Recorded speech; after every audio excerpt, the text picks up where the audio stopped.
Здравейте, приятели! Аз съм Тодор. Днес ще приготвя кифлички с мармалад.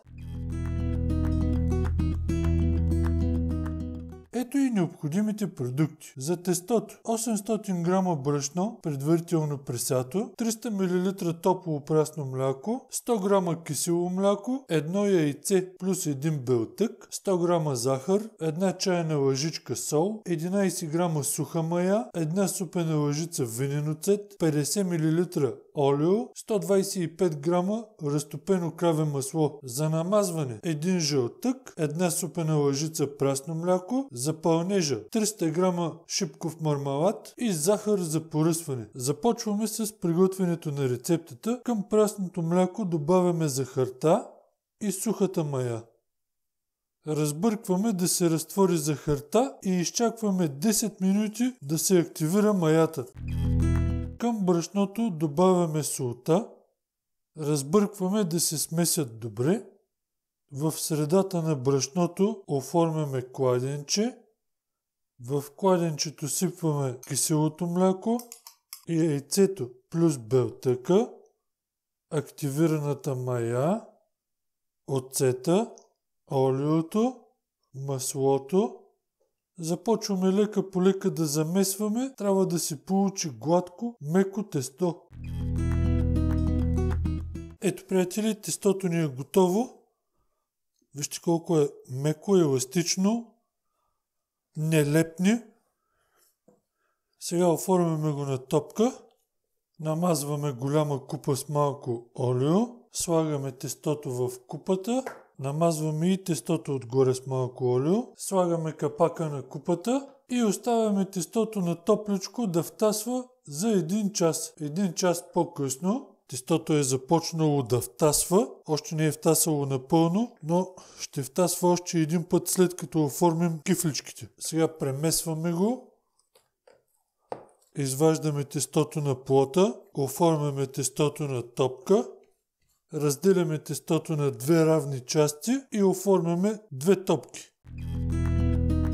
Взимаме едната топка и започваме да я разточваме. Трябва да стане на кръг с дебелина около половин сантиметър. Нарязваме на 12 триъгълника.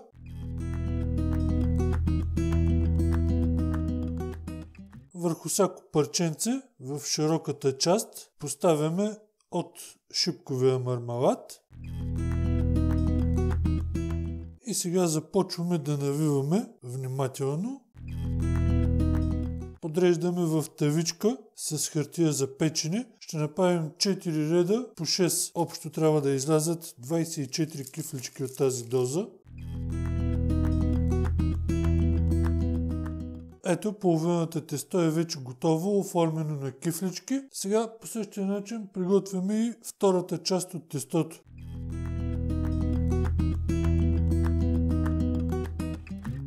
Готов съм с оформянето на кифличките. Сега покриваме ги с кърпа и ги оставяме да втасват на топличко още 30-40 минути. 30 минути по-късно, ето как изглеждат кифличките. Надули са се, вече са добре втасали. Сега към жълтъка добавяме прясното мляко. Разбиваме с вилица да се смесят добре. Намазваме хубаво кифличките с разбития жълтък. Поръсваме кифличките с захар.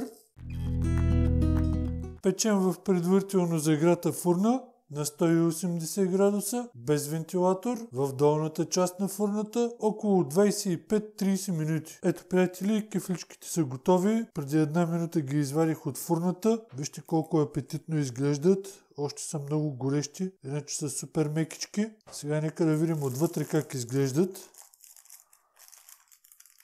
В принцип трябва леко да изтънат, но аз нямам търпение. Ето, вижте, отдолу много добре изпечени, отгоре мекички. Сега да разчупим. Ето, вижте, пухкави, на конци са, чудни. Даже мармалада се разтича. Това, приятели, е моето предложение за днес. Ако ви харесват нашите рецепти, давайте палец нагоре. Така много ни помагате, за което ви благодарим. Пожелавам ви хубав и успешен ден. Довиждане и до нови срещи!